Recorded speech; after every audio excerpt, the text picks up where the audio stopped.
Hey guys, it's Generalkidd here. How's everyone doing today?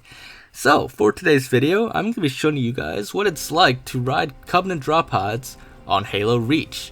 So in previous videos over like the past year or two, I've showed you guys what it's like to ride drop pods on Halo 3 through a glitch, as well as Halo 2 with modding.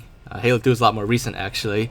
But as you saw in all those videos, you do need to be an elite to ride drop pods. So that's what we're doing here on Halo Reach. I had to mod it to be an elite, and with a very simple mod, we made the drop pod rideable. So one thing you'll notice is that the text against these drop pods says "Hold X to drive Warthog." That's actually how it is. It's not modded or anything. And surprisingly, it was actually a lot easier to make these rideable compared to Halo 2. Halo 2's drop pods, while they were vehicles that only elites could ride, it took a lot to mod that, like a lot more steps to mod it to get back in, because like the elites didn't have the animations to actually get back into a drop pod. But for these, I didn't have to change much actually. Just had to uncheck a few boxes and I could just get right in.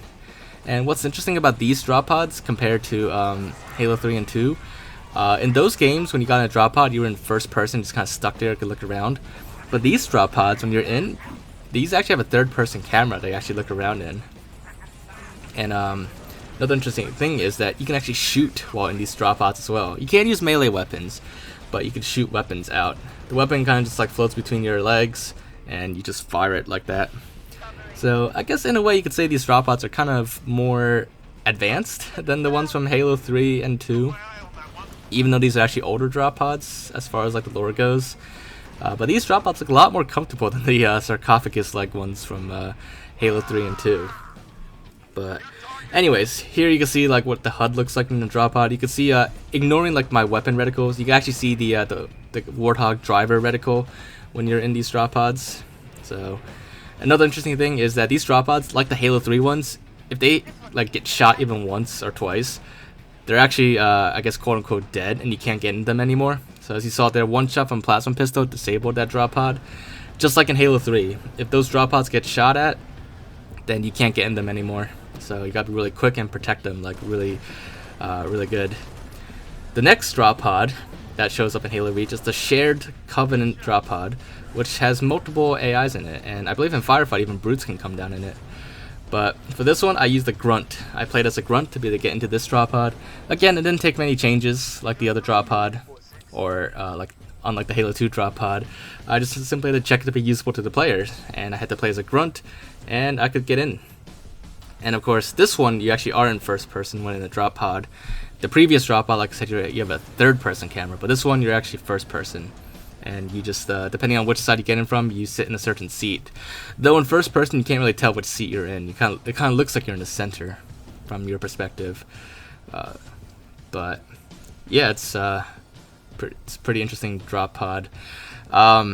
See, the thing with the Halo 2 drop pod is, what made it hard to mod that one a little bit was that we had to, mess with the animation stuff, because, by default, the elites, once they get out of the drop pod on that, they could not get back into the drop pod.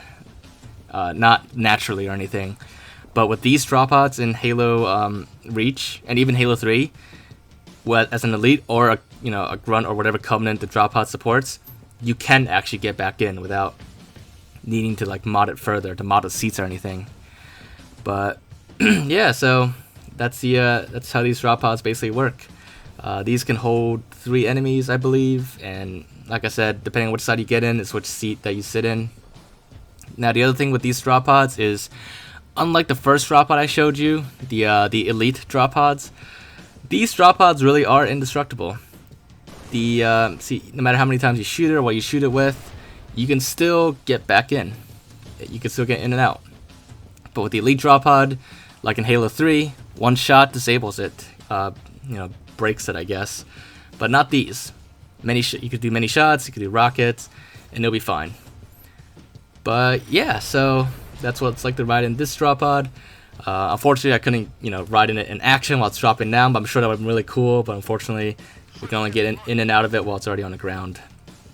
But yeah, other than that, that's basically it. That's what it's like to ride an elite drop pod and a shared Covenant drop pod in Halo Reach. 2 drop pods in one video.